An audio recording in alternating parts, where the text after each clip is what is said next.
Voltron Legendary Defender is a 6-season long TV show that was made by DreamWorks and released back in summer 2016. Basically, we have 5 teenagers that unlikely become heroes. Pidge, Hunk, Keith, Lance, Shiro, and that's pretty much it. However, they discover a person that was asleep for 1,000 years, known as Princess Allura, the Princess of Etana. They also meet Karan, a comic relief of the series.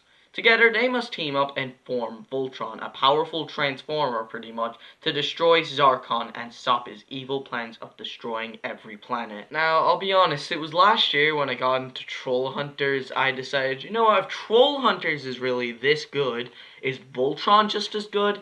I am happy to say that Voltron is amazing. However, I feel like I need to watch it again more, because I am a fan, but I need to watch it a lot more. And I did binge watch all 6 seasons.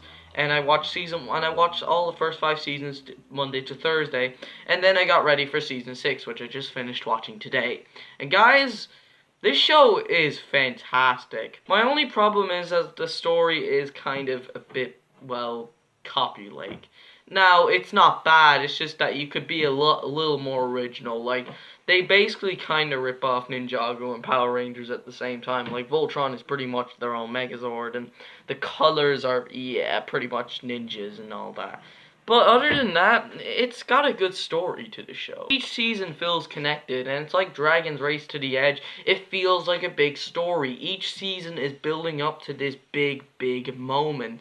And it's a good build-up. It shows that the people are putting in a lot of effort into the series. It is powerful writing. And there are times when the writing can get very emotional. There are some scenes that do get, like, really sad and sometimes even depressing and get really violent action sequences. And it is awesome to see on screen. And this is TV. You don't get that many violent TV shows out there, unlike Troll Hunters, Race to the Edge, and Ninjago. The animation and the visuals are absolutely superb. Now, 2D animation nowadays, it's kind of old-fashioned, and it's just, usually it's for a flashback, but it sometimes kind of seems like, it's not as good as it used to be. Here, the 2D animation is absolutely fantastic. Sometimes the action sequences look like they were used by computer animation, as in 3D, but it's just awesome to look at. The fight sequences are amazing choreographed.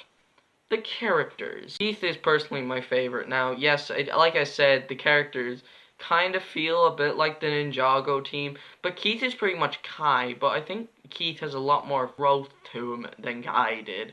I feel like Keith really wants to protect the team and stop Zarkon from his evil plans, and I felt like he's probably my favorite character in the series. Lance is definitely the J of the group, the comic relief, and there are times when he is really funny. Sometimes he can even get a little bit dirty for this. Hunk is kind of the Cole version of this character, and he's kind of a little bit different, but also a little bit more comedic too, because Cole is a lot more serious. He had comedy because he loved cake.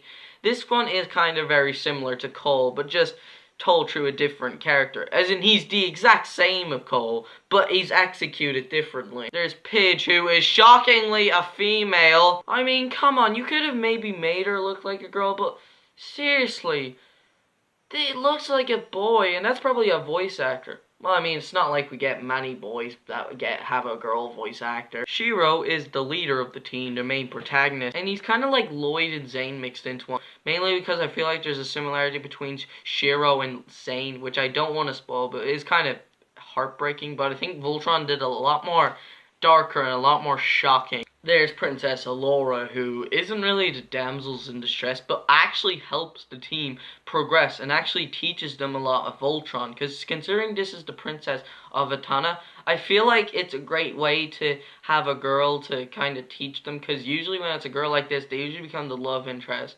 And I felt like letting her teach the group how to be Voltron and teach them the ways and telling them, it was really interesting. Karan, I actually think, is hilarious. There is really one weird scene where he turns into a kid, and it's just like, what the hell? Just blast your way out, duh! I suppose it's worth a try. Yeah, but it's so funny at the same time. The villains, Zarkon, he is absolutely nothing, in my opinion. He does nothing. Now, yes, he has this big battle with Voltron in season 2, but he's nothing. He adds nothing to the plot of the seasons. He's your typical, I want to conquer the world. I want to destroy the world. He's not. He's threatening, but you need to give him action. You need to give him something to do. He's just kind of there, and he's just, well, boring, really. His son Lotor, he is fantastic. This guy is a fantastic villain, and I thought he was a big improvement over Zarkon. There are other characters like villains, aliens from other planets, but I feel like I don't have enough time to talk about them because I don't really want to spoil the show. So, honestly, Voltron Legendary Defender is kind of Ninjago and Power Rangers. Kind of has a few improvements. Now, it's not as good as Ninjago. However, is it as good as Troll Hunters? Honestly, no. I think Troll Hunters is a lot better. And I think Troll Hunters had a lot more interesting plots. And yeah, this one was a lot more violent than Voltron. But then again, this was 3D, so that's understandable.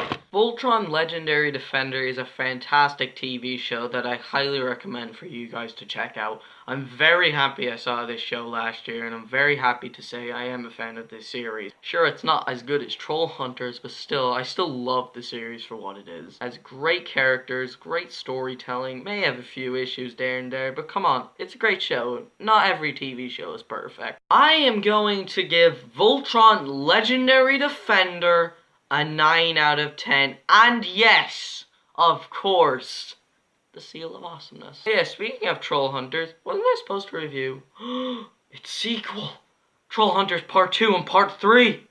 Oh no. I'll probably review Part 2 and Part 3 sometime later on, guys. I'll try my best. I haven't really been caught up with it lately. Yes, I have seen Troll Hunters Part 2 and Part 3. Of course I have. And I thought they were both amazing. Part 3 is very emotional and almost got me crying. To be honest, Voltron, I felt like it kind of ended it a bit too quickly. Dragon's Race to the Edge started back in 2015 and ended with Season 6 alone in 2018. I think it would have been better if Voltron kind of ended, well, maybe give it a month or two. Now, I'm happy it's ending, and it's probably ending for good, because we don't want to see our franchise get ruined, even though they probably wouldn't, since DreamWorks' partnership with Netflix is ending.